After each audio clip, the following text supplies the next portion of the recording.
विषय कानुनी विषय चाहिँ होइन। यो प्रतिनिधि सभा नियमावली जुन छ नि अहिलेको 2/3 सरकारले बनाएको होइन। अहिले जसले प्रधानमन्त्री चाहियो भन्यो नि उहाँहरूले उहाँहरूकै पालामा बनाएको नयाँ प्रतिनिधि सभा नियमावली पास हुन बाँकी छ।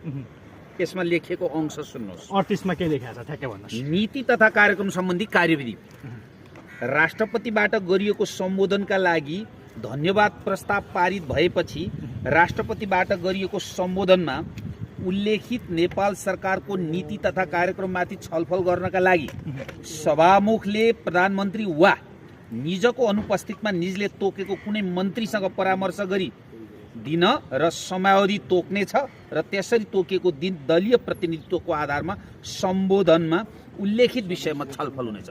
अर्थात् यसले के भन्यो, प्रधानमन्त्री आफै उपस्थित हुन पनि सक्नुहुन्छ र उहाँले कसैलाई तोकेर पठाउन पनि सक्नुहुन्छ। आजको दिन के हो तपाईलाई म देखाउँछु।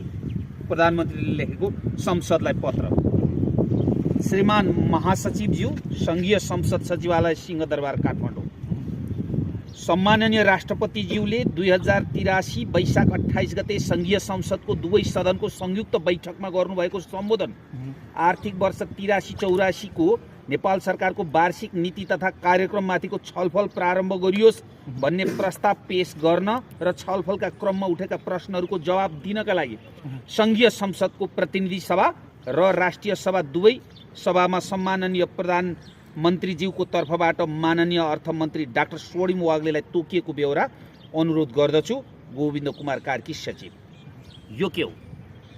यो पत्र र यो 38 नम्बरको व्यवस्था त पठाउन प्रधानमन्त्रीका लागि अधिकार छ।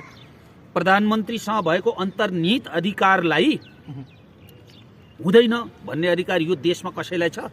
कानुन